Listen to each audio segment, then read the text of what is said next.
Good evening. Good evening and welcome to Edible Education 101.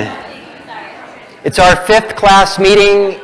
Happy Valentine's Day on a day of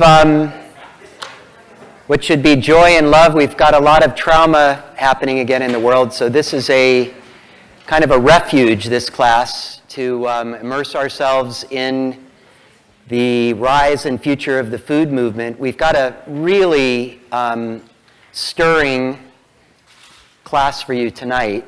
And before we get started, I just wanted to go over a couple of requests. I wanted to just remind everyone that this is a technology-free class, and it would mean a lot to our guests and to me if you would put away your laptops and give the speakers your full attention.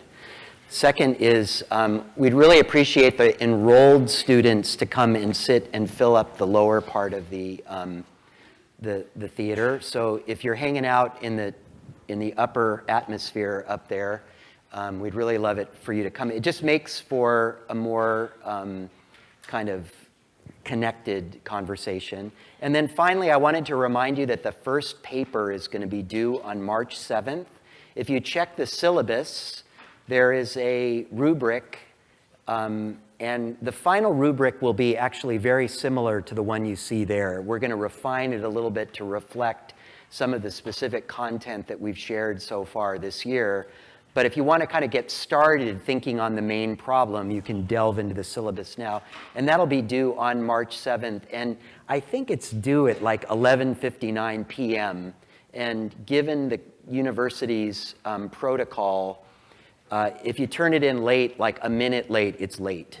So I just want to give everybody a heads up. Don't wait till the last minute. It's a 4 to 5 page paper. It requires some real thinking and creativity on your part. Actually, you get evaluated on your creativity. So for those of you that know about the creative process, the sooner you immerse yourself and saturate yourself in the thinking, the more likely it is that your big idea is going to come to you just in time to write it down and turn it in. Okay, so that's March 7th. That's just a couple weeks away.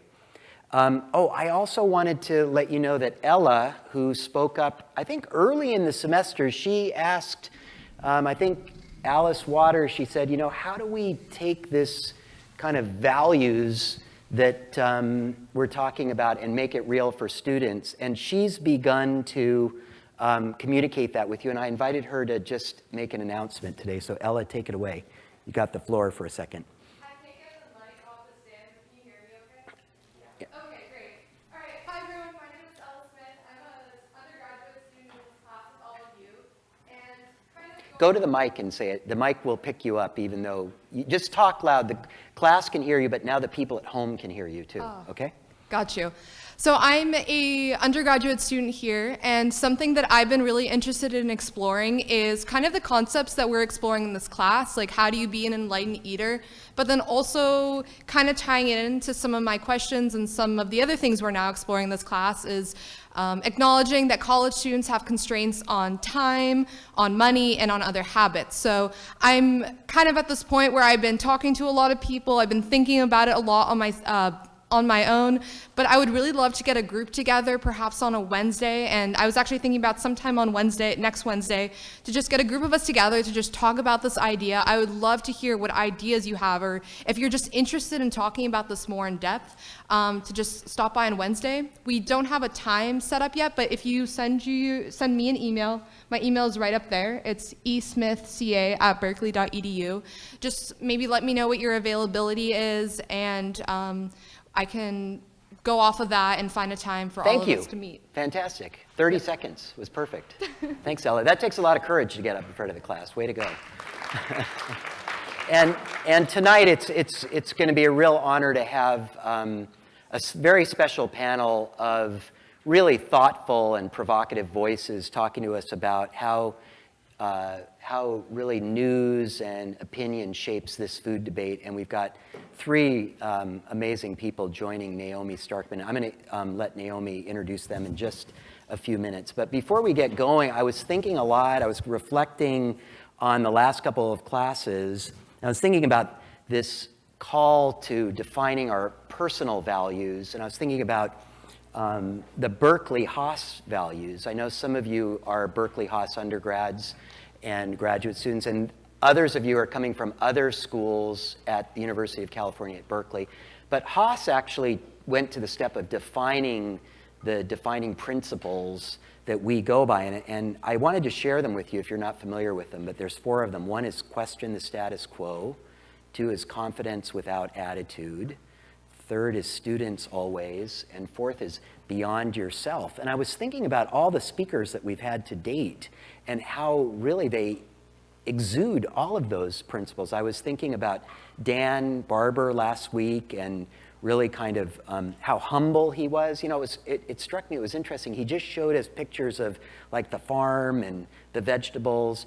If you were to go Google Dan Barber, you would see the most incredibly presented food that you might have ever seen in your life. He didn't show one glamour shot of a dish he put together. He was concentrating fully on that collaboration with the breeders and what he was doing, you know, with the soil. And then I was thinking about Saru and questioning the status quo, and also bringing kind of confidence and posture to her work, but always being in a learning mode, you know, as a student.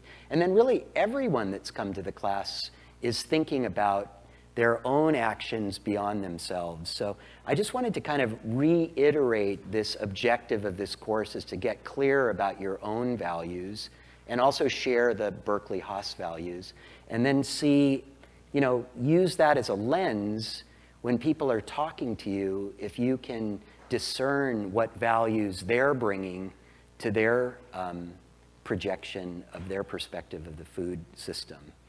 So I was, you know, thinking about that little squash, and I was thinking about how Dan really took our thinking into a systems approach. He was thinking about the long-term horizon that it took. It took 7 years of breeding to go from that big butternut squash that you get in the supermarket to that little baby honey nut. And you know, remember in that Donella Meadows piece that we read about Dancing with Systems, it's all about expanding the time horizon. He also talked a lot about that collaboration and experimentation with the breeders, you know, that sense of really doing something together that one person couldn't do on their own. That's really systems innovation, is when people get together and develop a shared vision of what's possible and then experiment and trial and error. And I loved also that slide that he showed us of how it almost scaled up on its own accord. You know, it just went from a good idea, really caught on and spread. You know, and then I was thinking about, you know, early in the class I showed you this really neat little picture. This is this kind of nicely designed, healthy food system. But it's really, as I was thinking about it, it's really not the food system. It's really kind of the food supply chain that, you know, and this was an innovation. This was done a few years ago. Up until a few years ago, the food system diagram didn't have waste or regeneration on it. You know, now that's an important part of the system. But then I was thinking about this class, you know, one of the objectives, again, is to develop food systems intelligence, and how can we develop this kind of X-ray vision to peer beyond the layers of what is presented to us through the opacity and get a better understanding of all these interconnections and interdependencies. So I like to think about this superpower. I hope each of you will come out of this class with this enhanced sense of being able to see the truth and the dependencies and interconnections. Then I showed you this systems map, and this was much more elaborate with inputs and outputs and a lot more detail and complexity. But then after I read the papers for this week, I all of a sudden, this map sort of like went into 3D for me. You know, it went from like a systems diagram of inputs and outputs to a whole kind of system of discrimination and oppression and injustices that the whole food system is really built on. And I hope that that came alive for you in a new way too. So all of a sudden, this map that we've been using, I think, is obsolete. I want you to think about maps, because your second assignment, I'm going to give it away now, the one that's due at the end of the semester, is going to be all about creating a systems map for this class. So when you're taking notes, I would encourage you to start mapping. and thinking about what parts of the food system you might map that would illuminate them in some way that would be useful for others. That's also written about in your syllabus. Amanda, why don't you come up? We're going to do the question tonight. This is the attendance question. This is how we know if you're here or not. So this question tonight, do you have your iClickers out? I'm going to give Amanda just a minute to prep because we're short on a plug up here, but I'll read it really slowly. I'd like you to answer this question specifically from the readings you did this week, okay? So caring about food, A, means appreciating the nuances of flavor, texture, and origin. B, requires caring about people. C, is all about the soil. And D, all of the above. Go ahead and tell us your answer. And when you're ready, you can switch the screens, and it might take a minute. Is it taking a minute to boot up? And by the way, if anybody has any iClicker issues, just shoot me an email after class. A couple of you continue to email you. We can manually put you in if you're having issues with us. How are we doing? Technology. Well, we'll come back. You know what? We'll come back. How about we do the question right after? Yeah. Okay, great. So because I don't want to cut into the time, we've got this amazing group of people here, really talented writers, thinkers, actors in this movement. And it's a great honor to really welcome Naomi Starkman. Naomi's the founder and editor-in-chief of Civil Eats, really one of the most important journalistic platforms and sources of really informed journalism. Naomi is really, she's a lawyer turned farmer turned media entrepreneur, and has been doing just an amazing job in a very resourceful way. And it's really a thrill for me to have her here because she's really one of my heroes. And she's invited three people who I have the greatest respect for: Justin Phillips, Bonnie Sui, and Shakira Simley. Please come up and please let's have a warm welcome from Edible Ed.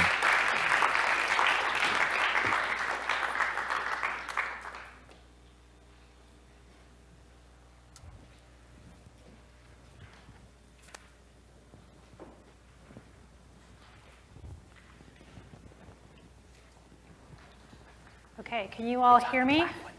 Okay, hi you guys. Thank you for being here tonight, and I really look forward to this being a collaborative conversation. So I was here last year, it's hard to believe it was a year ago, and I gave a shorter talk about sort of the state of media after Trump was elected. And it's again hard to believe, but it was all about fake news and alternative facts, and that feels like 100 years ago. But I'm here tonight not by myself, but with some really excellent thinkers and writers and people who are storytellers. And tonight's conversation, as you probably gathered from the readings for this week, is really about how food news is written, what the story is, who the storytellers are, and if shifting the storyteller changes the story, which I believe it does.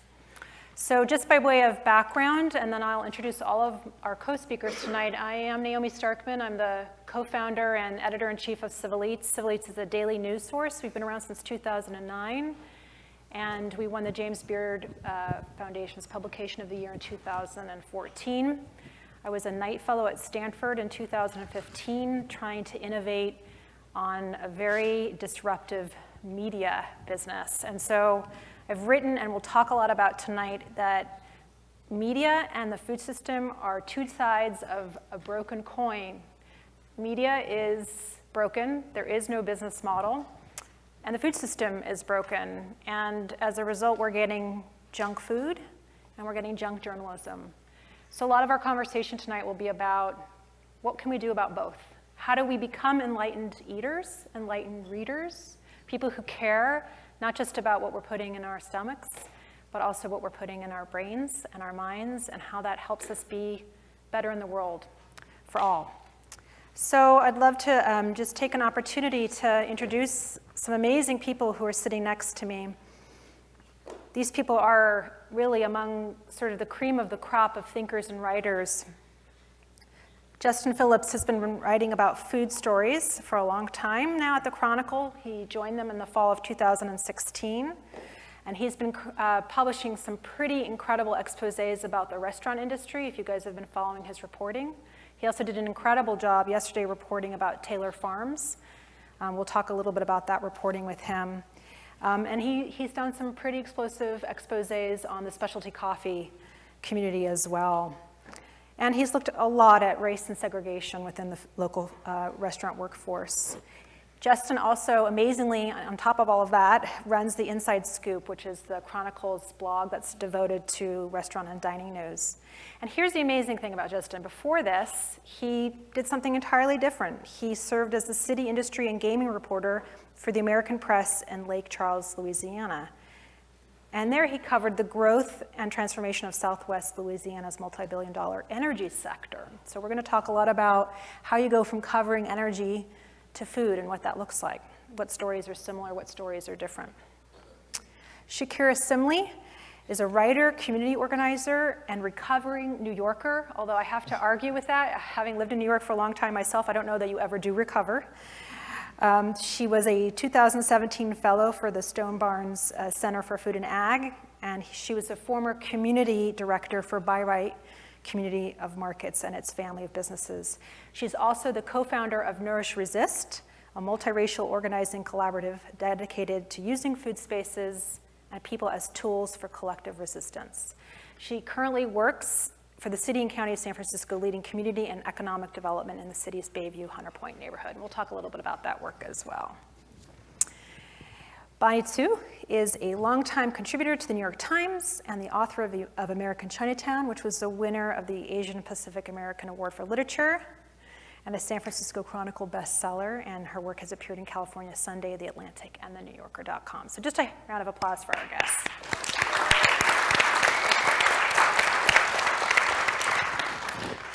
So last weekend, Margaret Sullivan, who is the media writer and thinker for the Washington Post, wrote in her column, the article was called, "Will Truth Win Out? Rob Porter's departure holds a key to effective journalism in the Trump era."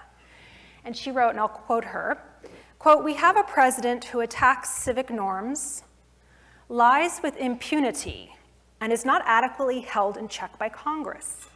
We have a media system tainted by the likes of Sean Hannity and Tucker Carlson at Fox News that enables him. We have unfettered technology that spreads disinformation in insidious new ways. It's not a recipe for a functioning democracy. Thankfully, and in part because of good journalism, reality still manages to break through the murk." So food media is actually no different. There's many ways in which media can feed us. It can also fan the flames of misinformation and add more confusion. And it can create a famine of ideas. I just want to get a pulse here how you guys get your news. So you can just show me by a show of hands, and then please feel free to shout out. How many of you get most of your news online via Facebook? How many of you read an actual newspaper in your hands, holding it, okay? San Francisco Chronicle? New York Times? Washington Post? Wall Street Journal? USA Today? How about magazines? How many of you are reading magazines? Just say a few of the names. Great. New Yorker. Great. Anybody else? How else are you guys getting your news? Just shout it out to us. Okay, Twitter? NPR, great. Anybody else? CNN, TV. You guys, say it again? Podcasts, great. Can you share a few of your favorite podcasts? Up First or First Up by NPR. Okay, great. Anything else? Any other ways that you guys are getting news? Thank you. Good answer. Anybody else? Okay, so a wide variety of sources. Do you guys feel overwhelmed by the news? Head shaking, affirmative, yes. Are you guys following what's happening right now at the White House? Nobody, yes, no, some head shakes, okay. So we're going to talk a little bit about how the news system, the 24/7 news system impacts food, but also how it impacts all of us and how there's an overload of information.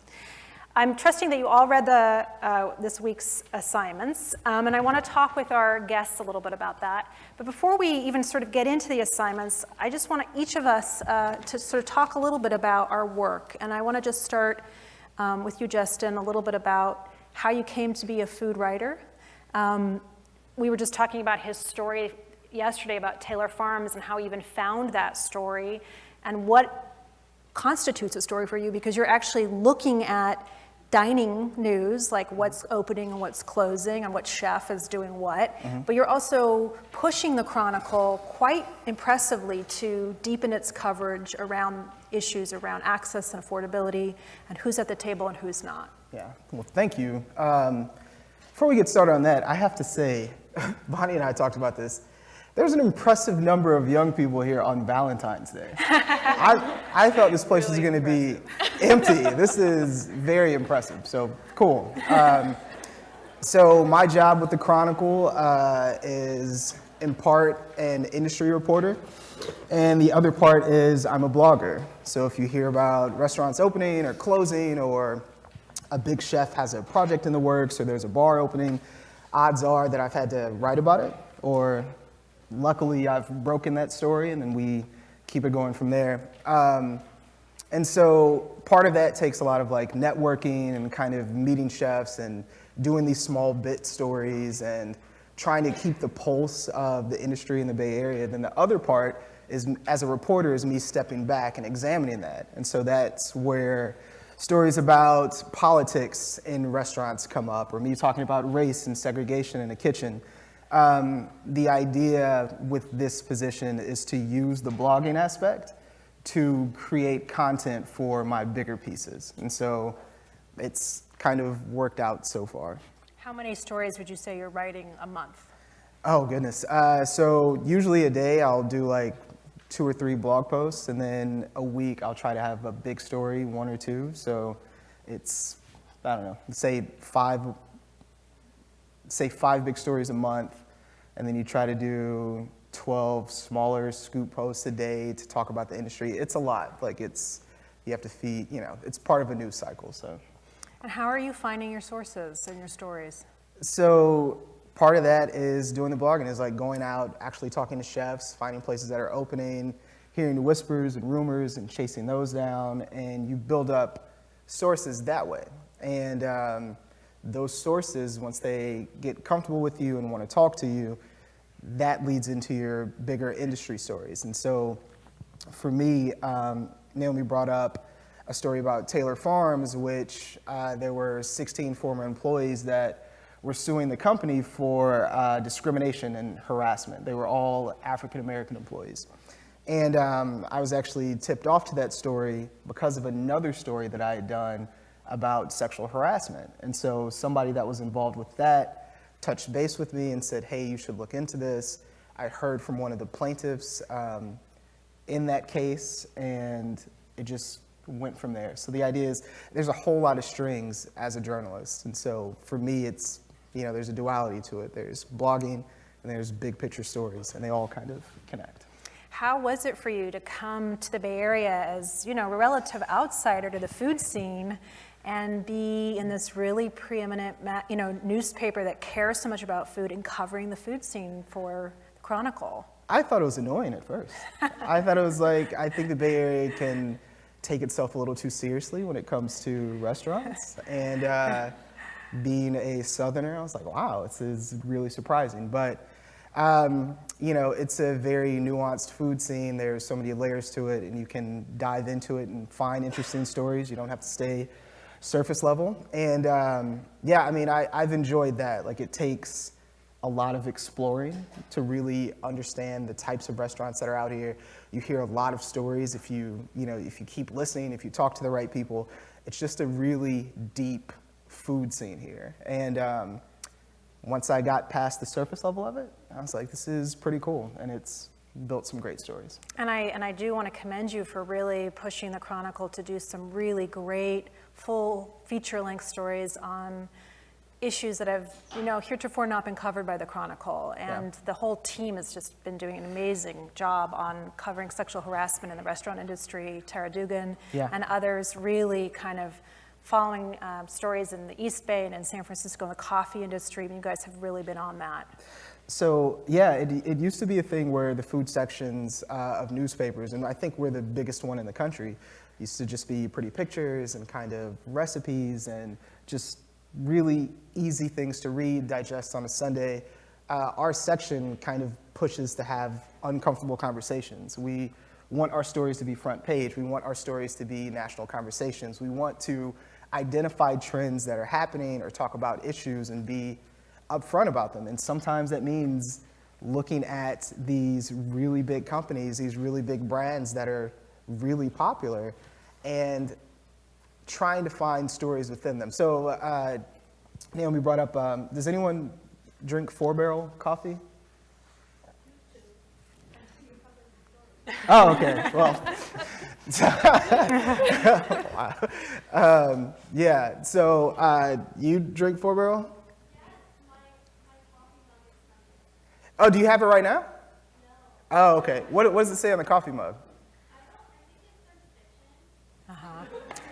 So we're going to talk about sexual harassment at 4-barrel, and that's what the story was about. It was, and there's nothing wrong with that. Like, everybody loved 4-barrel, or people still do. I don't know. So I spent a couple of months talking to former employees who talked about the culture there, like sexual harassment and some of the branding and the merchandise. Not saying that yours was like that, but there was some really offensive merchandise that they would have. And they talked about the company's founder, who they would have after work parties, and he was really aggressive with women. He would grab them physically. He would perform sex acts, like imitate sex acts at parties. It's a lot of really inappropriate sophomoric behavior, really threatening behavior. And all of this was happening behind the scenes. So the idea was that it was the worst kept secret in specialty coffee. That means food writers probably heard about it, but just didn't want to touch it, because why would they? And so me not really caring, I was like, all right, well, I want to hear this. These are really great, these are stories that we have to tell. We have to shine a light on these issues. And so I spent a couple of months talking to the women that had to deal with the founder of the company. While we were doing those interviews, while I was talking to them and building up sources, they decided to file a lawsuit. So the story came out at the exact time that they filed it, so it just revealed all the stuff that was happening at the company over a couple of years. And so, and then from there sorry for talking too much, but when you break those kind of stories, there's a trickle effect for other news afterwards. So you write the story, people react, and then you find out what the company does. So is the company going to say anything? Are they going to issue a statement? Or someone going to come out and be like, all of those things are wrong, and we've never done that. So for the next week, my job was just to keep watching what would happen, keep talking to sources, keep reporting. So like in a couple of days, they, the story broke, and then they changed their name, and then they talked about the founder divesting, and then they were going to become this other thing. And then it shows you that journalism makes a difference. Mm-hmm. And so those people, like other people who didn't know about 4-barrel, saw that and voiced their concern or voiced their displeasure, and the company reacted. So right, and we'll talk a little bit more about sort of how journalism can make a difference and make an impact, and it can change people's perceptions, because people who love 4-barrel are reading this and then they're really disturbed and may make a decision as a consumer to not support that company. And that's one of the most powerful ways you can actually interact with the food system, is the power of your pocketbook to decide who you are supporting and when. I mean, your dollars are very valuable to you. You guys are young students. You probably don't have a lot of money, but where your money goes is really important. So just thinking about that, and we'll come back to that. I want to just ask Shakira a little bit about her work, and maybe we can play her video as well. We want to hit that, and then we'll talk about Shakira has a lot of different parts of her life that come together, but let's maybe watch the video and then talk a little bit about Nourish Resist. Nourish, resist. Nourish, resist.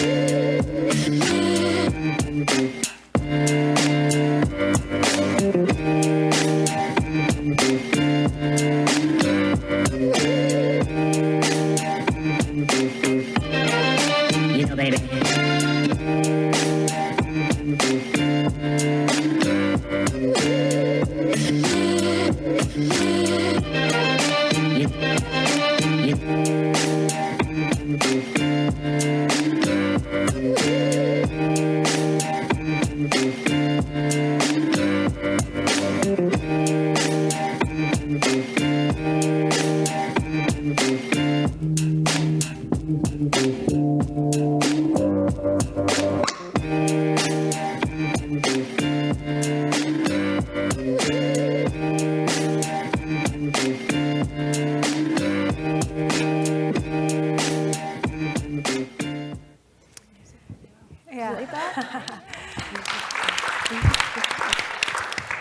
So Shakira and I have been friends for many years, and we talk a lot about these issues in general, about food and media and coverage and not. And I'd love to just hear a little bit about Nourish Resist, and then maybe we'll backtrack a little bit to what brought you there.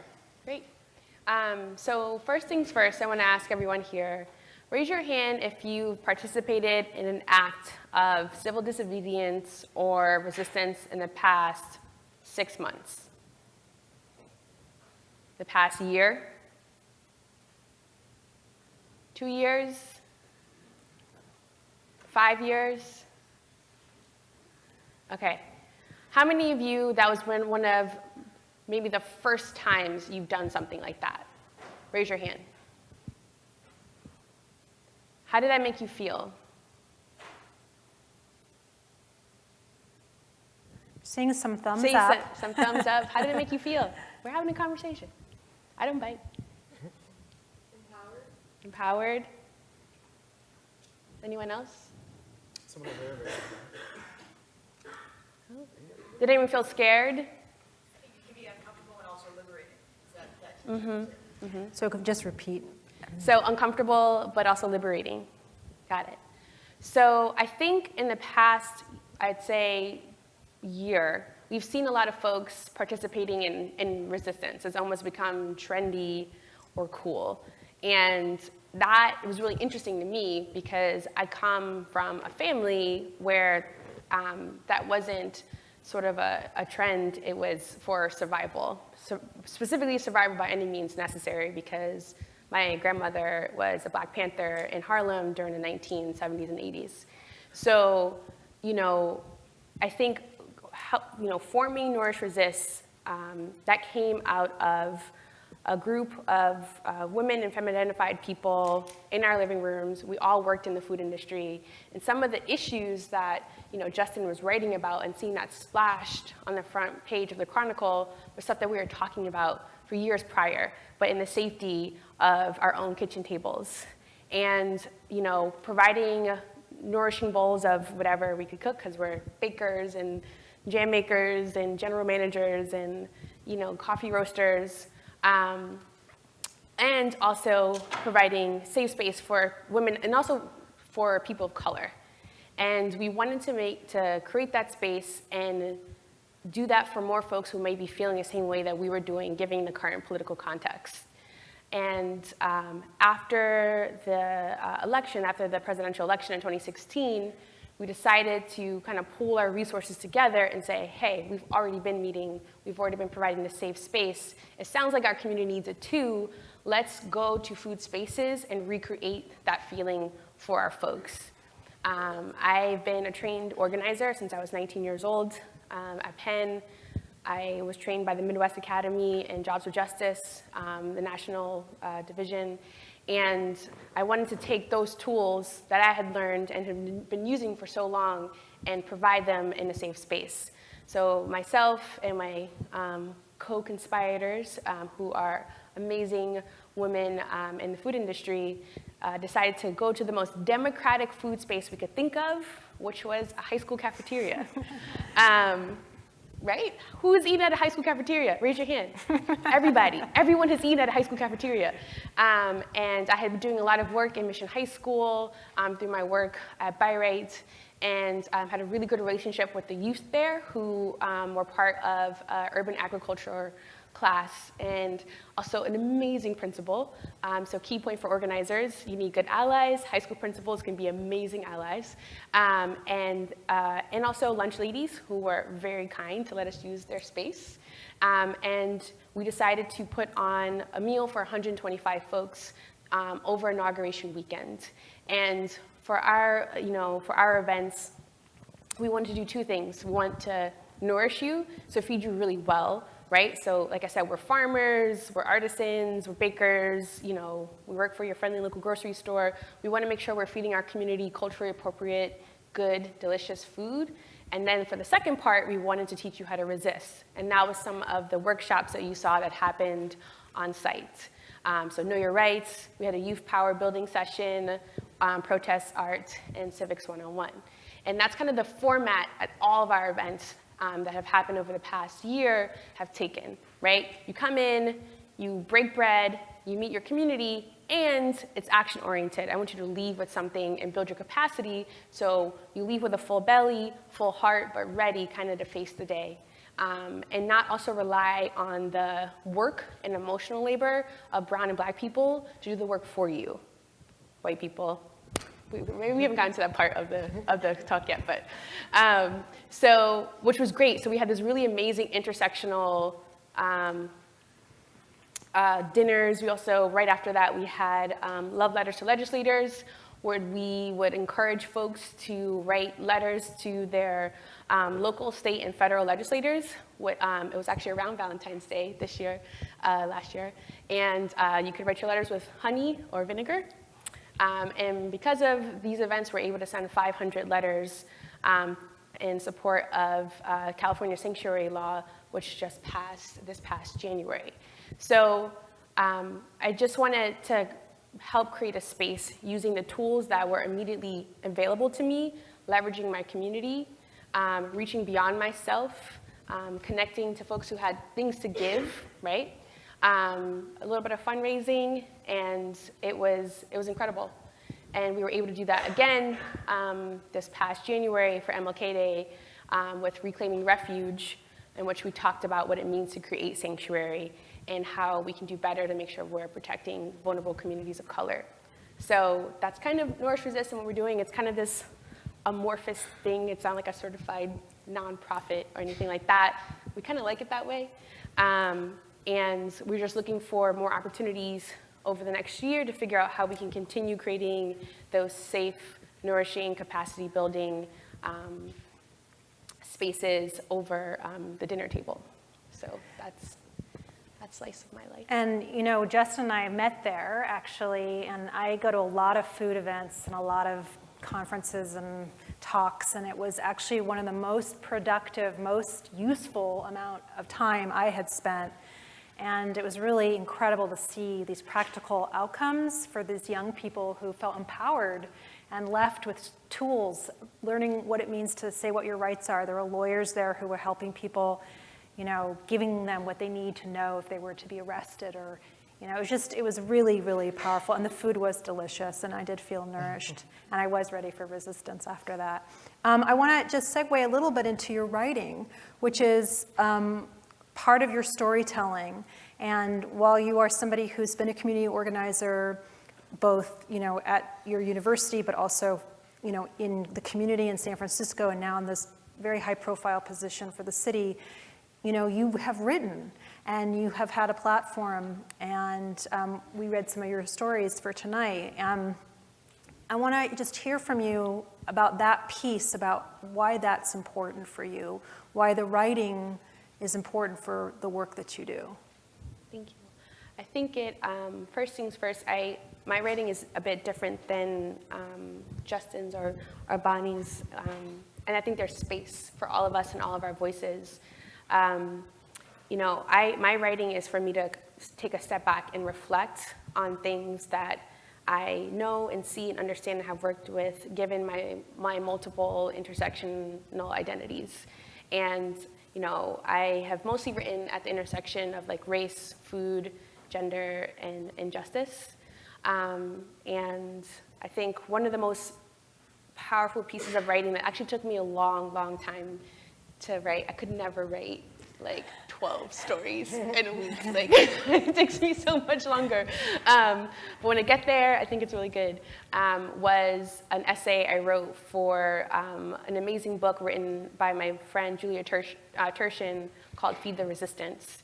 And in my essay, I talk about how I'm having that almost yearly talk I have with my 6'3", very sweet 25-year-old Black little brother and his behavior that he should have when it comes to the police. And we've been having this talk with my little brother since he was 9 years old, and he's 25. And we usually have these conversations when we, over the dinner table. So for a long time, it was my mom having these conversations, and now my brother lives with me, so now we have them. And it was right after the killings of Philando and Alton, and I was like, I cannot separate my identity as a Black person living in America, living with this ongoing trauma, from my identity as a food organizer, an artisan, and a person who works in the sustainable food grocery industry. And I need to make sure that I am tying those together, and writing allows me that really powerful space. And I don't really see folks making those connections. And just for me in general, I always want to make sure that I'm tying these pieces together, right? We can't talk about these beautiful, these looks like, mandarins from this precious tree in the Central Valley without talking about the person, likely brown person, who picked it, and what their immigration status is, and what that means in the context of living in California under a Trump state, right? Like, I don't want to separate those things, right? And it's okay to have uncomfortable or conversations or difficult conversations. We can do so over places where we feel a little bit, we have something in our belly first. But writing allows me to do that, and I don't want to stop. Did I answer your question? You did, and I just would love for you to read from that quote from your piece. Okay. Our multiracial movement sorry, I was like getting really into it. Okay, our multiracial movement building needs to be fueled by reconciliation and atonement. Food spaces and food people are unique champions to create room for and facilitate this healing. Unpacking this racial trauma is best served over warming bowls of peppery oxtail stew or silky dasang. These conversations should occur everywhere and all the time, particularly in school cafeterias, food pantries, church kitchens, public parks, and at dining room tables. And white people will have to examine themselves, and with each other first. Unexamined privilege is a conditional dinner invite. Thanks. Bonnie, I came to know her work. I first saw you perform live an amazing piece that later became a piece for the New York Times, which was in the reading for this week, about the so-called Asian salad and what's problematic about that. And I saw it, and it was so moving to me. It really struck me when I saw it, and it was my favorite thing I saw that night and that entire evening of all the conversations. And it stayed with me. And then when I saw it in the Times, I was really so glad to see it there. And then the amazing thing about that piece is that it got an incredible amount of comments that were incredibly disparaging and really offensive. So I want to talk to you a little bit, not just about that piece, but because you write about so many things. You're a journalist who's written about many, many things. In fact, you just wrote this great piece in California Sunday about the fires. Mm-hmm. And it was really beautiful and just profiling some people who lost their homes, and so many other things that you write about. And when you and I were sort of talking about this class, one thing that you said that really struck me was how food is giving you a way to connect to people, Right. perhaps differently. Right, so I think I'm a little bit different from everyone else here in that I'm a generalist, and so I certainly write about food, but I write about a lot of different things. But one thing I think that unites us, that we try to do, I mean, with Shakira's story with this mandarin, this lovely bowl of fruit here, is that we are trying to like rip up, throw the blanket up and sort of like reveal all of the hidden connections between everything in our society, and it's sort of like once we do that, you see the upside down and you can't unsee it. You want to make those connections, and then you realize how the tentacles get everywhere, and then you can really start to think about what you can do to be a responsible person in the world. And so food, of course, is like so wonderfully universal, and yet at the same time so incredibly personal. And so I love that as a lens to get into stories, because we all respond to that emotional power. I mean, we all have food stories that we tell that we feel really strongly about. It's like, it could be a bowl of Fruit Loops, that resonate. I mean, you think about all the things that happen when you think about that bowl of Fruit Loops, or it could be, this orange. And so I started out in food and travel and magazines in New York, and I knew I wanted to be a writer. I knew I wanted to be a journalist, and of course, New York was going to be that place where that happened. And I was born in Queens and thought I was going to live there forever. Turned out that didn't happen, but turns out you don't have to be in New York anymore to write. So let that free you all from that notion. But I do remember having a very seminal moment early in my career. I was a reporter at a magazine in New York, and I went to this like beautiful, crazy food event thrown by Food and Wine magazine. And if there are any fans out here of Food and Wine magazine, there's the longtime editor Dana Cowan. She was on Top Chef and all. She's sort of transcended that magazine as a cult figure. Just as a foodie gatekeeper, and so this is one of the things that we're going to talk about today about gatekeepers. And so I met her, and I think I was 24. I was just supposed to be covering this event, and I sat next to her, and we just started talking about. I knew nothing about food. I knew I liked it, like everyone else, but I didn't really know very deeply about. Just all of the possible stories to tell, except I knew my experience. And so we actually met for lunch maybe a couple weeks later in New York. And what I remember about her is that she was just so incredibly kind and a really good listener. And she also ate so incredibly little because she's always at these events. And so she would take a little sample. But I think that made her a more mindful eater and consumer. And she asked me about what I actually really wanted to write about. And I told her a story that I don't even know why I told her this, but I told her about how my grandfather, when I was growing up, worked in a fortune cookie factory in New York's Chinatown. And so and when I say factory, I mean it was like a machine that went like a conveyor belt, and he would fold the hot dough into the shape before it hardened and put the fortune in it, and he had his fingers all bandaged up. And I told her about that, and it obviously meant a lot to me. I didn't really unpack what that story meant to me and what my family history, the story of immigration to this country, and all of the sort of family connections that brought so many different streams of people to different portals in America. And she listened, and then she said, you should write about that for us. And I did. And that actually was the first time that I realized, I didn't think that she would be interested in this story, this tiny family story.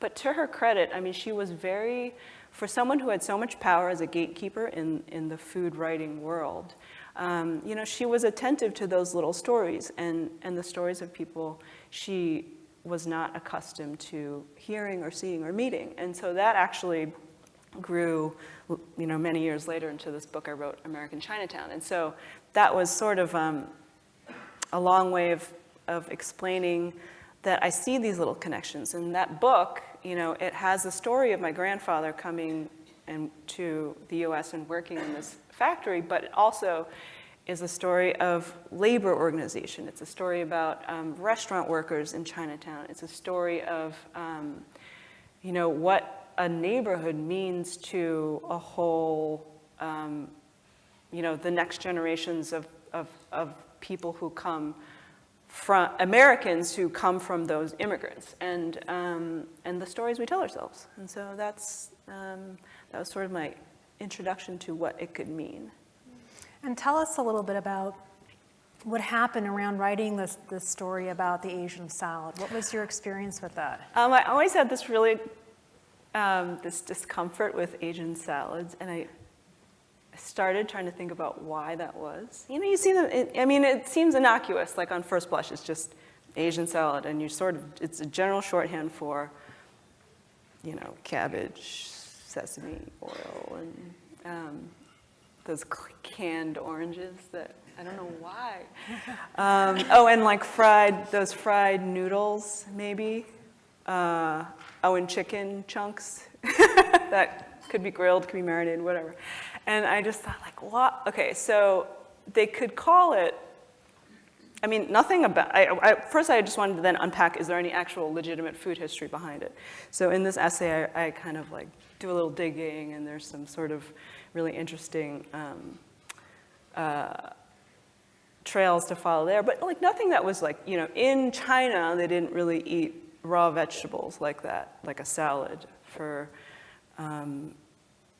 so there wasn't really that lineage. And also, you know, this particular incarnation was sort of cooked up over the last, you know, 100 years here in this country. And so it was really interesting. So I kind of unpacked that. And, you know, there was a menu, they would call it Oriental salad in these famous New York restaurants. And it was like, the New York Times food critic said it was nearly indistinguishable from French or Russian salad on the menu. So it's like there was nothing to be said about Oriental salad except that it looked like these other salads.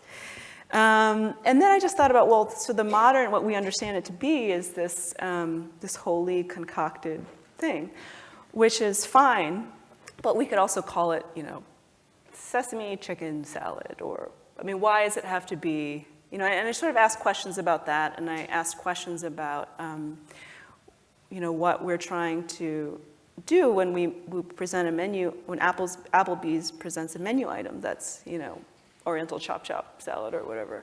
What does that mean? And so I just kind of, you know, I landed on the idea finally that I think words matter. It's not, like this salad doesn't, like this, eating the salad doesn't offend me. I don't love it, but it's not, it doesn't, I think that what happened after this essay that really surprised me was that there was like a really intense trolling vitriol that came out from like all the corners of the internet. And I thought, wow, like Asian salad is the thing that triggers this, and I really was shocked. You know, I was like, what? Like what is it? Like, what is it about? Can you just give some examples just so we know what we're talking about? Oh man, I mean, well, people started accusing me of. This is so funny. A leap of logic that defies any of my own understanding. That I hated hamburgers and French fries. Again, like I didn't really understand what that had to do with my sort of like picking apart an investigation into Asian salad and the authenticity of Asian salad. But I think what they were saying were, in some ways, was that I was attacking the authenticity of a food, and I was ripping apart and attacking all other cultures at the same time. And again, like I still don't quite understand it, so I think we should talk about this a little bit more. And we will a little bit, because what happened was I saw this piece in the Times, and then we write, and we have since 2009, we write a lot about the intersectionality between race and food. And every time we would write a story, especially if the story was by a writer of color, we would get trolled. And I mean hard, like really awful, racist online comments on our Facebook page, on our social media page, on Twitter. And it happened weirdly when we shared a story by Lauren Collins at The New Yorker when she wrote this kind of connecting the dots between racism and barbecue piece in The New Yorker. And we shared that story. Mind you, this is not a civil eats story, and the amount of vitriol that came out on our own page, it was like fast, furious, and coordinated, and it was disturbing. And I started seeing both of these things at the same time, and I was speaking to Shakira about it, and I just wanted to do something that would actually call it what it was. And so we ended up with Bonnie and Shakira and some other writers of color who've written for us in the past, writing a piece about why we can't talk about race and food, which is one of the stories we shared for tonight's reading. Because every time a writer of color is talking about the connection between race and food, there's a silencing and a shaming, a further shaming, and a further silencing. And that's what we saw with a lot of the comments, not just that you don't like hamburgers and french fries, which might be a veiled comment that you're not American, Right. but that you're not actually entitled to talk about food. What does food and race have to do with anything? And that's a lot of the comments we would see. Race and food, keep the two separate, they're not related, when actually they're deeply related, because the entire food system is built on a system of oppression. Historically, I'm sure Saru spoke a little bit about this, and we've written endlessly about it, but to think otherwise is a grave error. And so just unpacking that in one piece or many pieces takes a while, and people get very uncomfortable about that, and we know that, and that's our work. Our work is to be uncomfortable with it and then to ask more questions. It really surprised me how uncomfortable people got with having a civil discussion about it. Yes. Like they couldn't investigate the subtleties of word choices without getting really angry about it. And that was surprising to me. Right, and Shakira, you wrote for that piece as well, and if you want to talk a little bit about your own experience writing about race and food.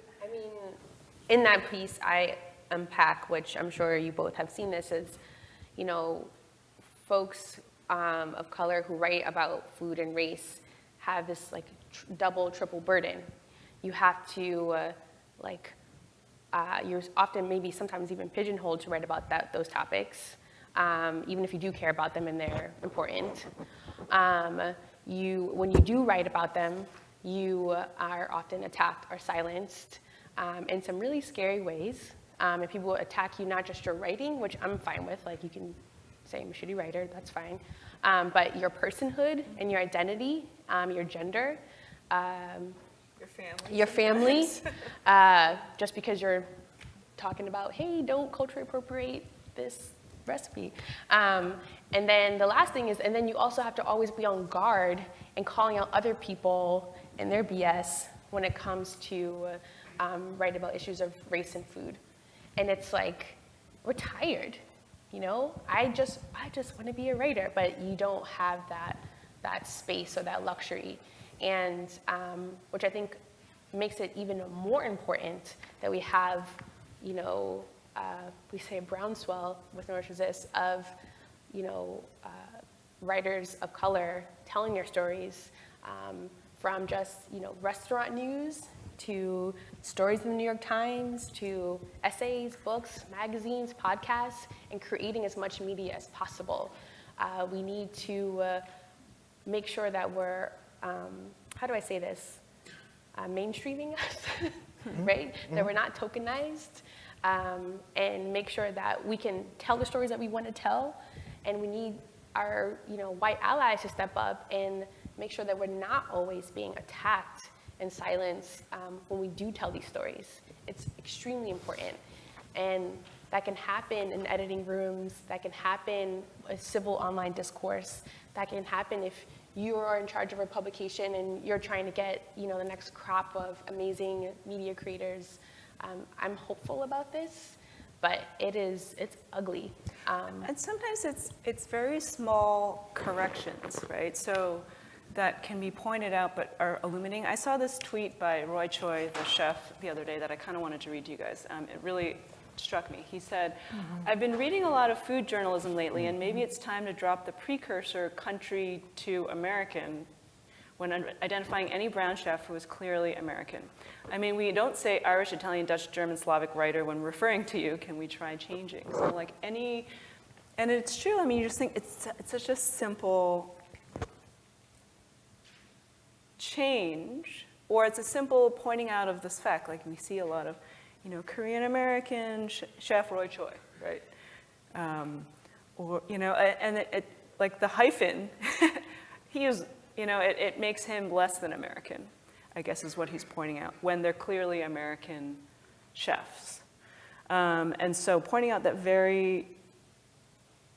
it's a small thing, but it actually, when you now think about it, you're like, oh, actually, I never see it when I'm, Italian-American chef, Tom Colicchio. Like, you don't see that, right? And so simply thinking about things a little bit more carefully just can make a big difference. But it requires to have editors of color. And so back to the gatekeeper point, you guys as writers can always be pointing this out. But really what has to change is a systemic change at the top level. Who are those gatekeepers? Who are the people in positions of power? Where are the Black-owned media companies? Where are the Black-owned radio, podcasts? And one podcast I really recommend to you guys is Racist Sandwich. And they're just incredible. And I can't recommend them highly enough. I just think they are doing such a great job because it's actually about food and race. And they're pretty right on. So they just did a successful Kickstarter, supported them. I highly recommend you listen to them to just get a different bead on this conversation. But having people in those positions who are making those decisions who would even know that, when Roy Choi is saying that they're already thinking that. Yeah, absolutely. One of the things I want to read here is from Justin's reading about the white lies of craft culture. And then we'll talk a little bit about that piece. This is a great piece. It was an Eater. Craft culture fetishizes the authentic, the traditionally produced, and the specific. It loathes the engineered, the mass-produced, and the originalists. Craft culture looks like white people. The founders, so many former lawyers or bankers or advertising execs tend to be white. The front-facing staff in the custom denim aprons tend to be white. The clientele sipping $10 beers tend to be white. Craft culture tells mostly white stories for white consumers, and they nearly always sound the same. So why did you pick this story for our reading this week? So I will pick other people's stories if I feel like they vibe with me. I remember reading that one, and then I also wrote something about the restaurant industry, talking about race demographics in your favorite restaurant that you might go to, how in the back, most of the people are brown. As you get to the front of the house positions, servers, waiters, and so forth, they're usually white. And so this story kind of like, I understood it. I thought it's, there's a line in there where they talked about craft beer, and they were like George Washington's distillery, and Jack Daniel learned from a black man. Like, they learned how to do their craft from a black person, a person of color.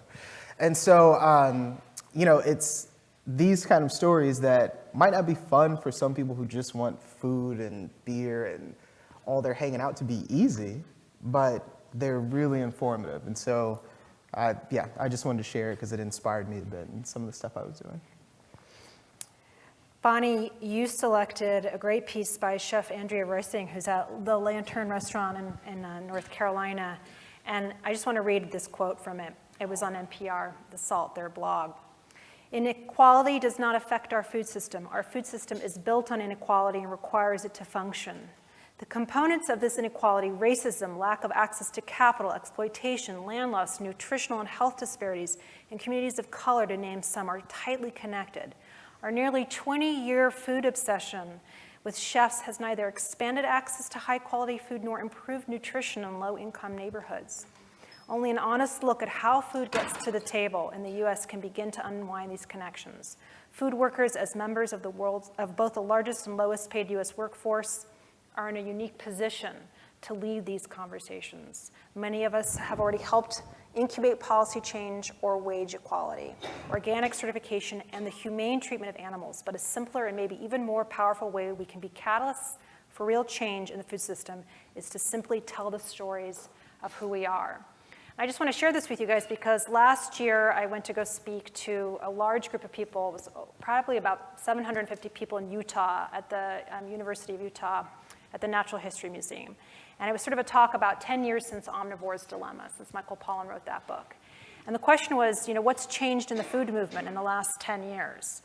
And my entire talk was about the people behind the food. It's not just the taste of food, it's not just how the food is grown. All of those are very important pieces of the food system. But the food system and the stories that have not been told and are now just coming to the surface, and hopefully will be much, much more in the future, are about the people behind our food. Who are the players behind the food? How did that mandarin or those lemons, how did they get to this table? And I'm sure you guys will be learning much more about this as you go on in the semester here. I want to bring in some of the questions from some of the students, and these were amazing questions. I was really impressed, you guys. And I think you guys can all answer or decide who wants to answer. So one of the questions is, at the source of the change in the industry, why do you think that the leaders of the edible and culinary movements, restaurants, writers, et cetera, tend to overwhelmingly be white? How can we encourage or include more diversity among the leaders of the industry? We'll just go down it. So, I mean, there is a structure. I'm just going to talk from like the journalism perspective. When it comes to food writing for publications, they have a traditional way of how they do it. Like for years, it was always, like I said before, just like really great pictures, recipes. You didn't really think too much about what you were reading or what you were eating. It was just kind of, it was nice. It was a leisure activity. And even now, there aren't that many food writers of color. I'm the only one I know, like for an actual newspaper. And I don't know if there are many other ones. And so even though the Chronicle's still pushing forward, trying to make a difference, trying to make diverse hires for their food section, which I think is fantastic, most publications in this country aren't taking those steps. So that structure that I talked about before, even if people are like, well, we're not doing as many photos, we're doing deeper stories, they're still not changing it at its core. So that old structure of being really passive, wanting to do really nice stories, and most of your staff looks the same. They're usually a white staff, and you're not really hiring people of color. People may say they want to change that, but it's taken a really long time. And so I think that's part of it, that the remnants of that structure is still there. I would say it's all about power. Who has power in this country? It's a question. It's a real question to you all. Who has power? Who else? Who else? Yep. Right? So when you have, it's like who has access to capital? Who has access to rich social networks? Who has access to land? Who has access to amazing education? That is what we're seeing in the food industry is what we see in every industry. And I work for local government, and same thing. We have not had a real conversation about power in the United States. We have not had a real conversation about unpacking race in the United States. We don't even want to talk about slavery. We don't want to talk about, genocide. We don't want to talk about land grabs. We want to skirt things under the rug and then sing Kumbaya, right? And just pretend that, none of this stuff ever happened. But we're still immersed in the legacy of these systems which are entrenched and repeat themselves. And I'm hopeful that right now we have a generation of folks who are like, nah, I'm cool, not doing that, Or I have power, I'm gonna step aside, I'm gonna shut up, I'm gonna, I'm going to give up something We're not going to see a shift in the food system or any system unless we're shifting or taking power. So I think that's where that is. And I think our responsibility as journalists is to try to facilitate that conversation, right, by writing about things. And I think that is the moment now to write about it and write hard, and be very vocal about these things that, these inequalities that persist because of things that have happened in this country. And so,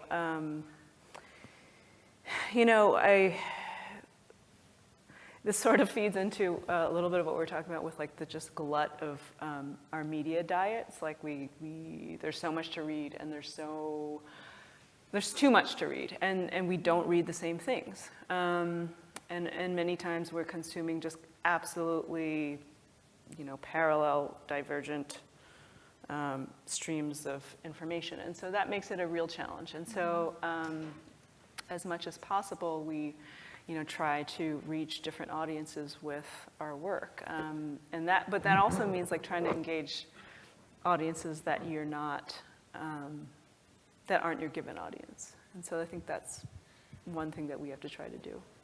So a lot of the questions also come back to being like how you find truthful sources of information. Mm-hmm. So what do you guys read, and who do you trust, and how do you navigate a really increasingly complex media landscape? Well, Justin and I were also talking about this earlier, about picking up the phone. Yes. I mean, people are not going to tell you things over email or even not texting, which is something that was interesting that came up. Justin could tell you about that.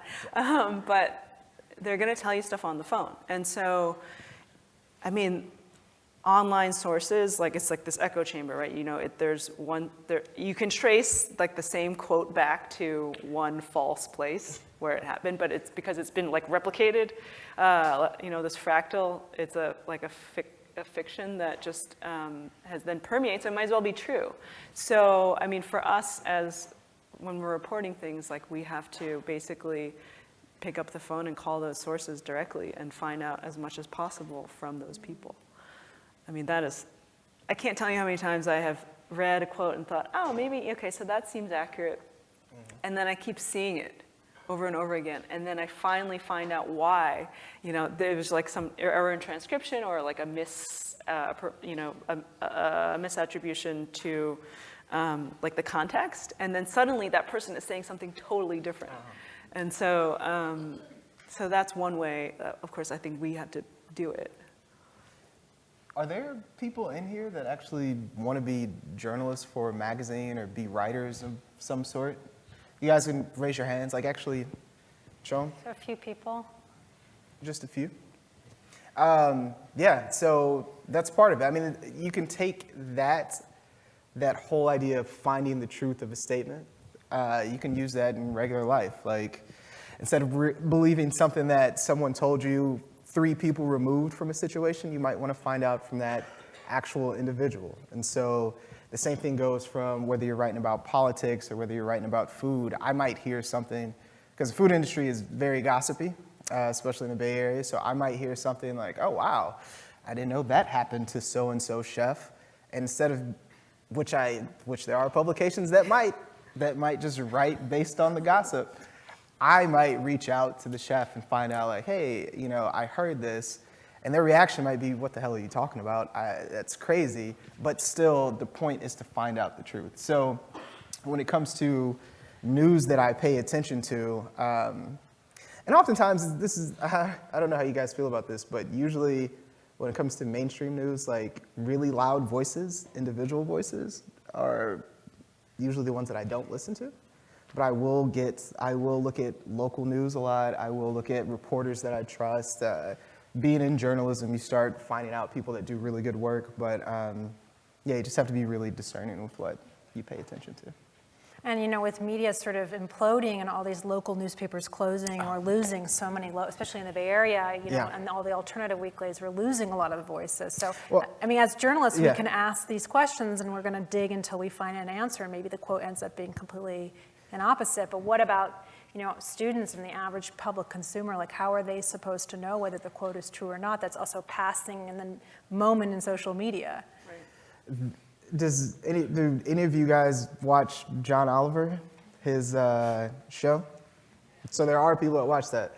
I love it. There's also, but he talks about the importance of local journalism. He'll do these horribly boring stories that last an hour that we'll watch and pay attention to and quote later on. But if you go back and find out where he got this information, and he has done a bit about this. It's all local news. And so that tells you how important it is. It might not be like fun or flashy, but it is so significant that it's. He did a great piece about Sinclair Media and how Yeah. Sinclair Media is trying to basically buy up local news and why that's problematic, which I highly recommend watching. He also did a really great piece on native advertising, which is a form of sponsored content, and why that's a real problem for media. So he's been a real advocate for journalists and journalism. I want to ask, Shakira, did you want to say something? I would also say, in doing that work, also ask yourself why this person is telling this story, which is something that I never really thought before until we had this proliferation. I'm tired. We've seen the spread of fake news. So, for example, there's an article in the New York Times about 7 craft places to drink in the Bayview, and I was like, the New York Times is writing about this historically black neighborhood in San Francisco. Okay, cool. Reading this article, there's not one business that is mentioned in the New York Times that is owned by a black person or has been open more than 2 or 3 years. And we know the pace of food businesses, they close, right? So I was pissed. I was like, do better, New York Times, what's going on? That's so irresponsible. You couldn't find anybody else? You couldn't just go to Sam Jordan's right on 3rd Street and be which is a historical registered landmark in San Francisco, and connect with the people there? That's super irresponsible. And then what happens to that article?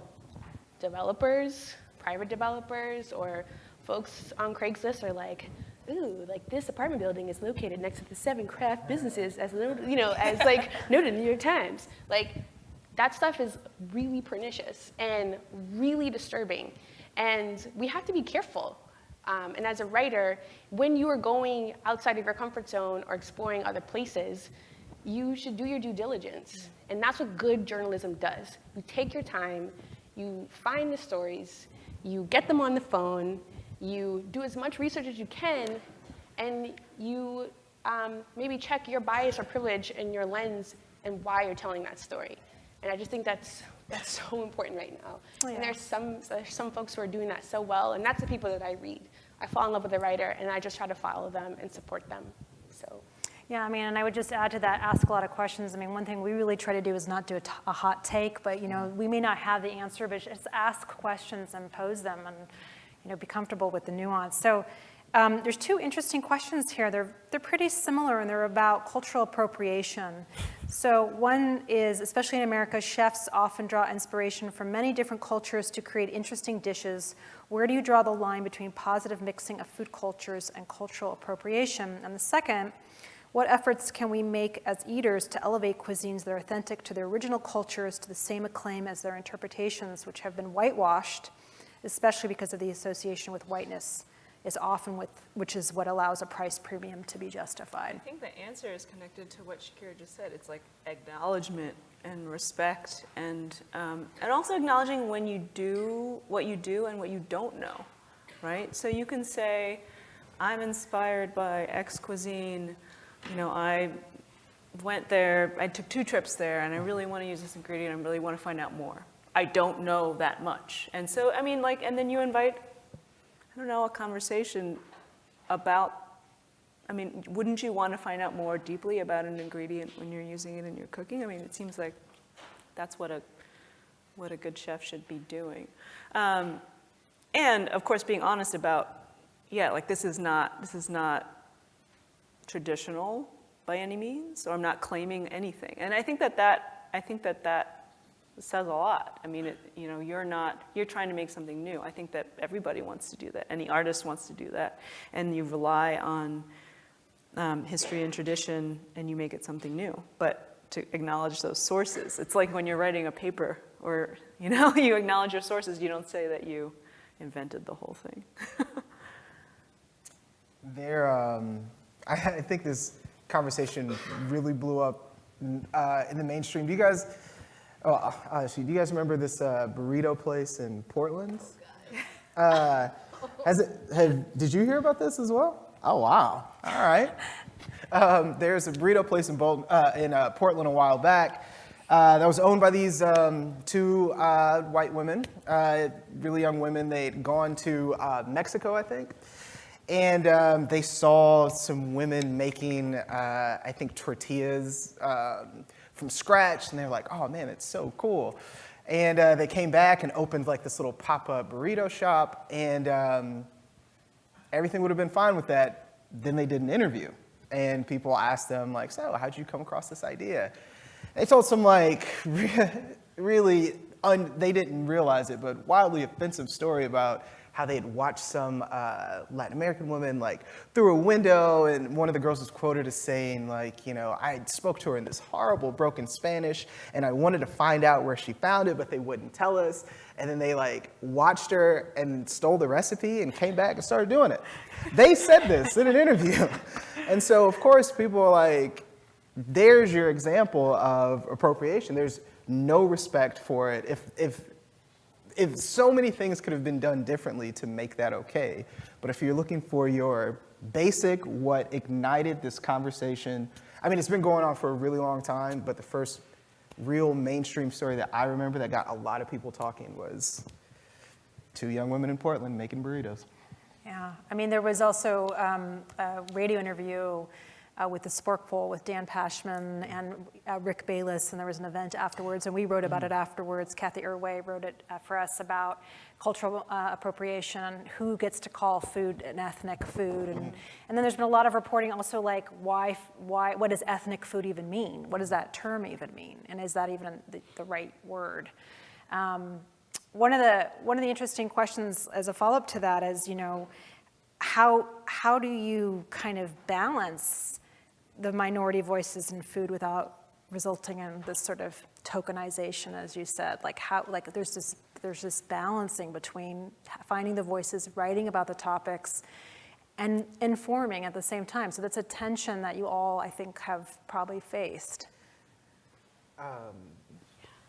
So coming from food newspaper side, like publication side, stuff that drives traffic for us, obviously, I wrote a story about the French Laundry, like spending $10 million last year to redo their kitchen, right? Fine story, and it did really well for us, but if I write about a small pop-up in Oakland or something by a chef that's a person of color, it won't do fantastic online. And the idea now is, how do you balance those things? So part of it is hiring people like me. I'm still going to write those stories. I'm going to follow things that seem interesting to me. And not to say that the French Laundry isn't interesting, but there are other restaurants, smaller places in the East Bay, smaller places across San Francisco, that we should talk about. And as weird as it may be, the food section for the Chronicle has a lot of power. Like, if we whisper something's pretty cool, odds are a blog will pick it up, and it'll be in a conversation that, I don't know how often you guys go out to eat and stuff, but it'll be in a conversation that you have with people that are foodies or whatever. And so our goal should be, and it is for me, and I think it is for our staff, is to diversify what we cover. And we're not going to tell you why it's important, but we'll explain why it's important to us, why we think it's significant to a neighborhood. And I think if you treat those stories, those small restaurants, those chefs of color, if you treat those the same way that you do a $10 million French Laundry renovation, then you have it on an even playing field. But when you start to fetishize, like, those brown chefs or whatever they're doing, then it's different. But My goal is the same way that I write about some Michelin-starred place. I want to write about the place that you might pass up all the time in Chinatown or in the Mission or something. So that's part of it. Bonnie or Shakira, do you guys have any thoughts? I think it's definitely disrupting the culture of gatekeepers and who gets to decide who gets a byline, or I think it's putting women and queer folks and folks of color in more positions of power in decision making. But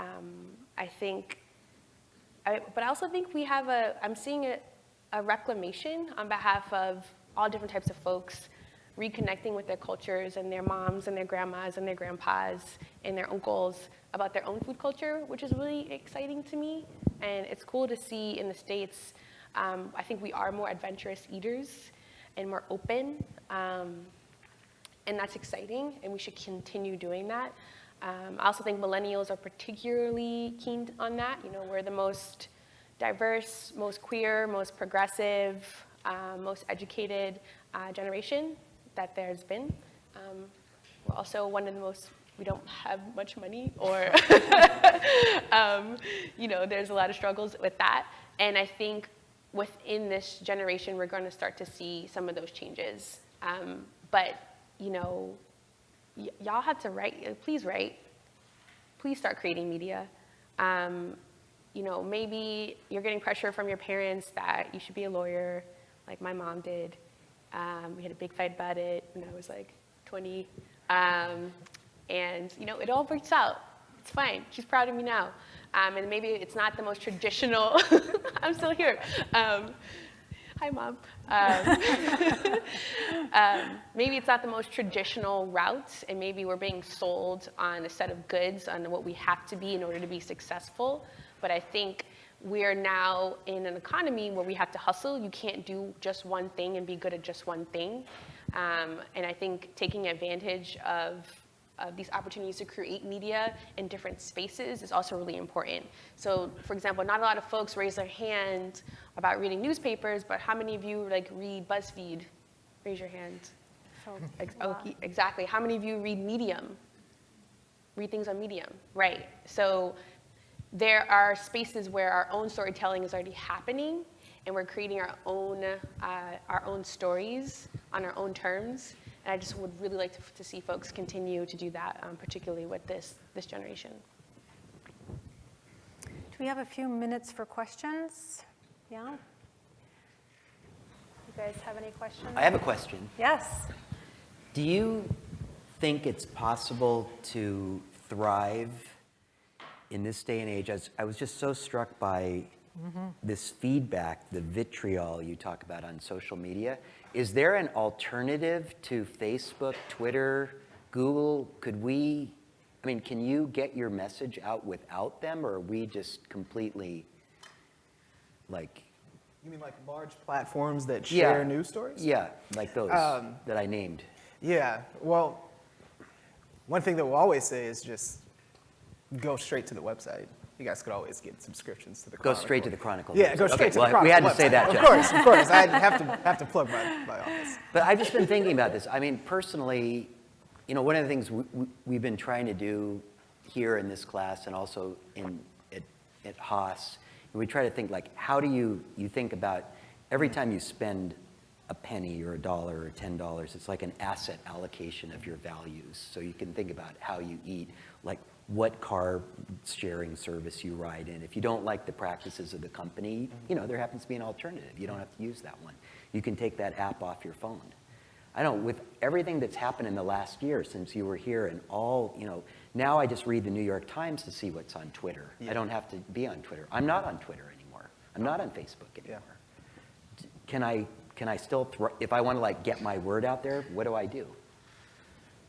I mean, I think that we have a responsibility to be aware of where people are getting their information, right? So if we avoid Facebook and Twitter, I mean, it may protect us personally, like individually as a sort of it's good for our morale and mental health, but But I think when we're talking about our responsibility to communicate to our audiences and to our readers, and tell those stories and make sure they're being received where we want them to receive, I think we have to be there, and that's going to change. There's going to be different ways to disseminate that information that we haven't even thought of, but I think we're not going to pretend that they don't exist. Is there any way to hold them accountable in some way or People are to definitely create trying. civil discourse? Happen. Yeah. I think it's definitely starting to happen, particularly after the election and the spread of fake news, particularly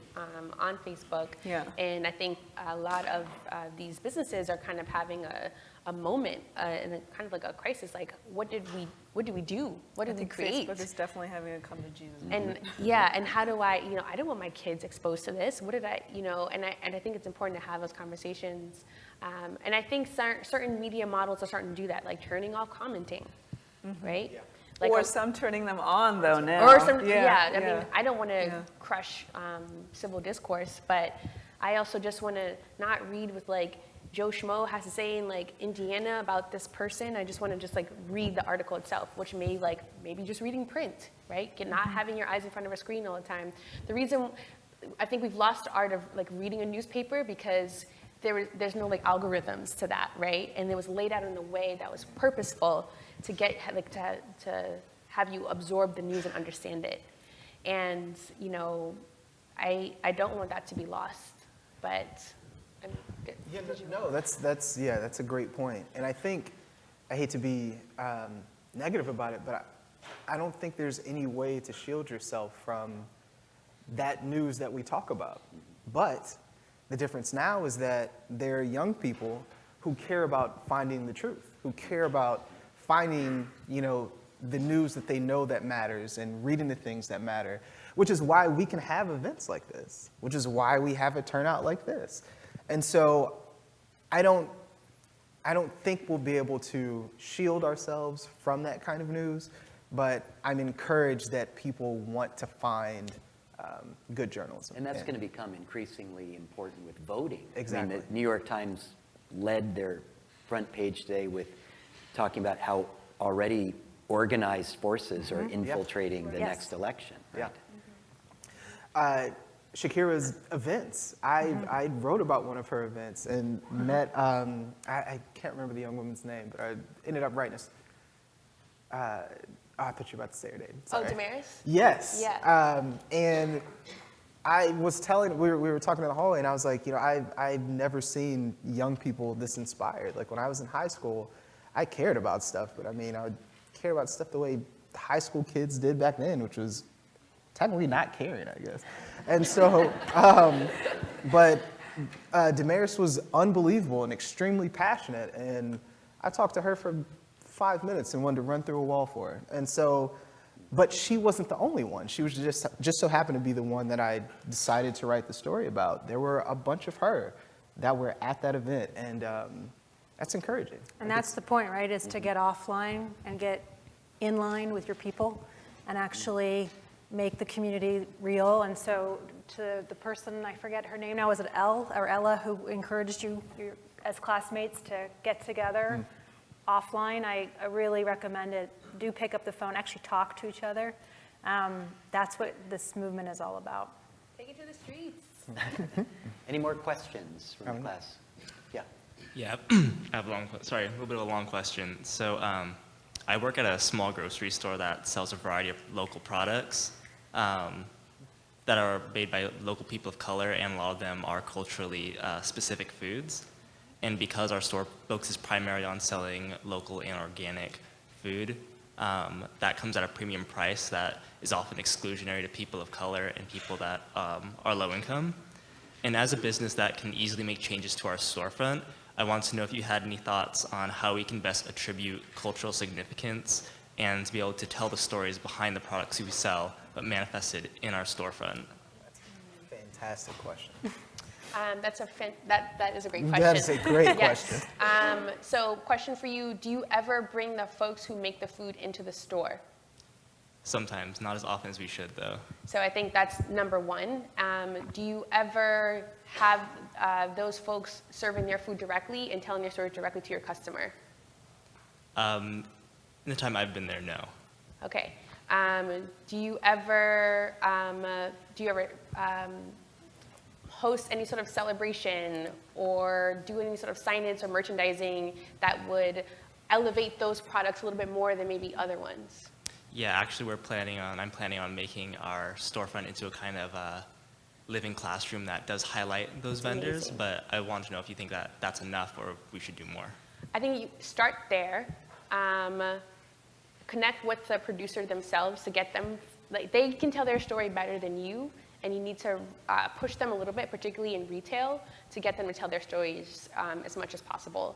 And then getting their food in the mouths of as many people as possible is also really important. So setting up a consistent schedule, thinking about how merchandising can look more prevalent and give them more real estate. Let folks of color take up more space, right?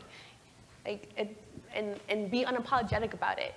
I think, and the fact that you're thinking about that in your space, in a grocery store, that's power in and of itself.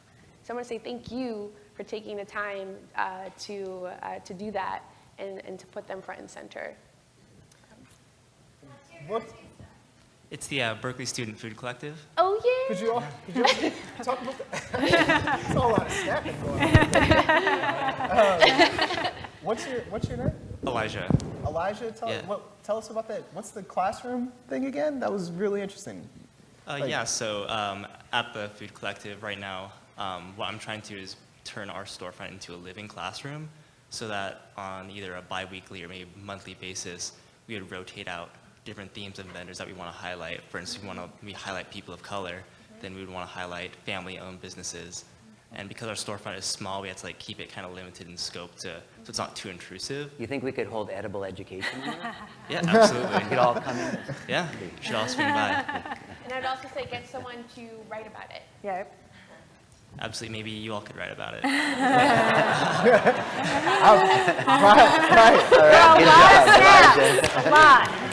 Good job, Elijah. Nice move. Yeah, that was real smooth. Yeah, I'll shoot you an email. Yeah, that's awesome, man. That's fantastic. Good work. Thank you, that was it. Thanks. Last question tonight. Sorry, I'm really small, so I have to Hi, my name is Katie. I'm an undergraduate student here at Cal, and I just wanted to first thank you all for coming here and just take a very quick second to acknowledge my privilege from being able to learn from you all, because a lot of folks aren't in the same position to have access to events like this. And Alice Waters said a few weeks ago that the foundation for changing the food system is through education, but that's a whole nother spiel.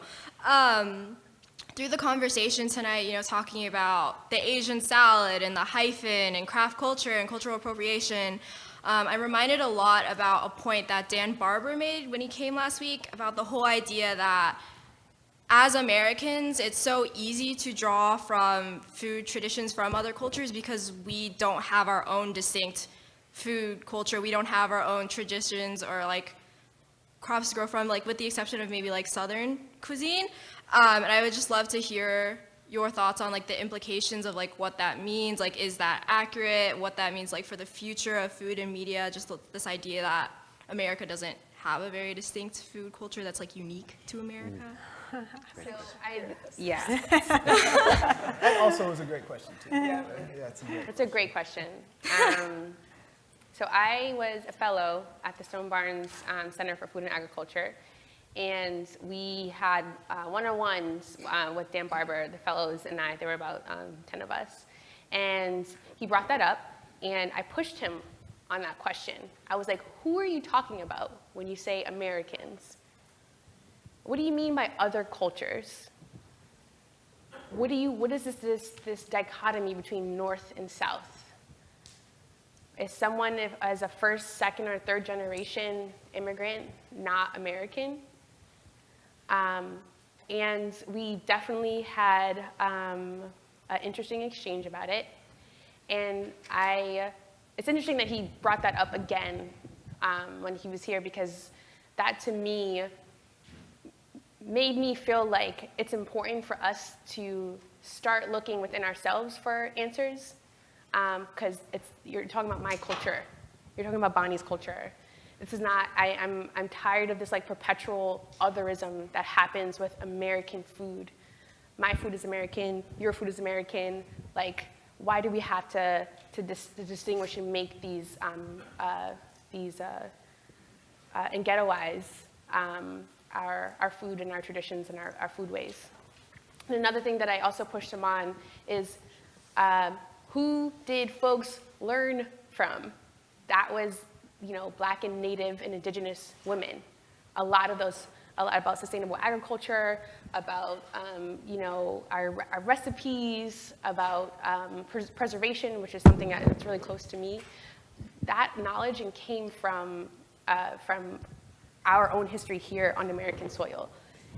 So I'd say I would disagree with him about that and making that dichotomy, because I don't think it's real. And I think it's important for us to have the next generation of food leaders tell a more broader story, because it's our experience, and that's legitimate and that's valid, and we don't need certain spaces or institutions to validate that. So I would put the question back to you and think about what is American food to you and how you're going to get it out of this dichotomy. So yeah, thank you. Yeah, thank you. Yeah. Bonnie or Justin, you want to add anything to that? Did you want to go? Go ahead. Yeah, I was just going to talk about how the othering, the sort of us and them, is the. I was just going to pass this down there. Is again like the words. I mean, it's how we talk about it, and the us and them, and the we Americans, and there's no, like even generations. I mean, certainly the American story is an immigrant story, and so there are very many multiple diverse pathways of food, but that doesn't mean that we have to have one monolithic one that is somehow the one that is the valid one. And so that question, the Dan Barber question, is one I think is funny because of that reality. And also, too, you, I think, where did she go? Did she leave? No, I think she sat down. Oh, sorry. Also, you talked about like what this means down the road as well. And for me, I just think it means food is going to become more interesting. Like, I would be completely happy if I never read another food publication if I never read the phrase American fare or American pub fare, which used to mean like, hot dog or burger or something like that. Like now we might be talking about a, Korean soju bar in Oakland that has nachos, which might have been American pub fare, but now they're kimchi nachos, and it's owned by, people of color. Like, that means that food is just, I just think it's going to become more interesting. Yeah, and also we already eat all this food. I mean, Yeah. we're already eating it. I guess we just have to figure out how to talk about it in a smarter way. Naomi, any last words? I'll just say that these are really important questions. Do we have time for one last question? If it's quick, we're going to run it. Go ahead. We're on live stream, and Okay, go ahead. turn into a pumpkin. Apologies. No, Just no, briefly, please. could you talk about anti-blackness and colorism within people of color, and how that may be a factor of what's preventing people from becoming into food journalism or becoming gatekeepers or into media? It's kind of like following up on her question. So can you briefly talk about anti-blackness and colorism within people of color, and talk about how that may be a factor why people aren't getting into spaces such as food journalism or being in access to like media to have those outlets, or being the gatekeepers that were discussed in the articles? That's a great question too. So no matter what, for someone like me to be in the position that I'm in now, like my whole idea is I want to help someone who looks like me. I want to help someone who also might not have gotten that shot. Like, this was a very fluke thing for me. I worked really hard for it, but I mean, it could have been anybody. There were a ton of people that wanted to be food writers for the Chronicle, but it just so happened that they selected me. So the idea is, if there's that little crease for a minority to fill a position, you want to make sure that you reach back and help someone else out or give someone else a recommendation. Like, I feel like if you can pay it forward in some capacity, before you know it, it's people that look like me or look like you that are in those editorial roles. And then we're not having this conversation of, you know, how can you make sure that one of us gets in or one of us might make it? Like, I feel like now we're starting to build, I know Shakira is, like, we're starting to build that up. But. And I would also say if we are taking an intersectional approach to food and food systems and food media, then we are having these difficult conversations and making sure that we're prioritizing voices who, like I said, don't have as much power and don't have as much privilege. And I also think it's going to take some more intra-organizing amongst folks of color. I think there's a lot of shared struggle, and if we can see ourselves in ourselves, I think we can actually get somewhere. But I think it's a really valid point. But we've seen it before with, like, you know, Asians for Black Lives. Like, we've seen that, the potential for that to happen. So let's bring that to food in a way where we're being fearless. So that's a great question. Thank you. Thank you. No, and I was just about to add to it, man. It also, like, takes people like Shakira, who organizes events. Like, I don't know how it is for you guys, but there's usually a lot of conversation about changes people want to make or things that they would do, or, you know, it'd be nice if this was this way, but it takes organization. And if you can have a plan and you can get people in a certain room and have those conversations, that's what helps. And so, yeah, I just wanted to add that it takes people that bring everyone together. Thanks for spending your Valentine's Day with us. Yeah. Bringing it Thank together. you. Let's have a big hand for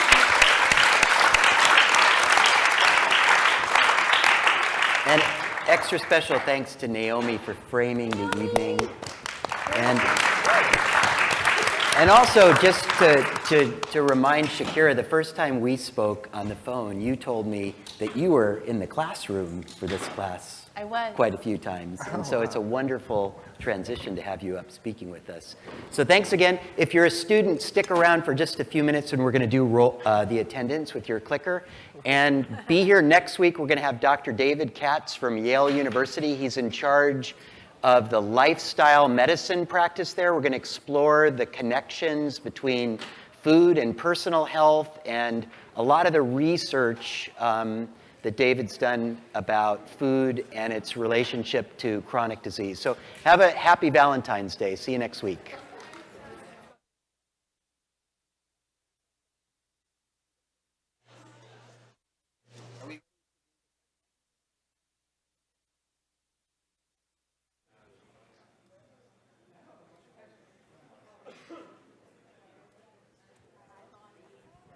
There's the question.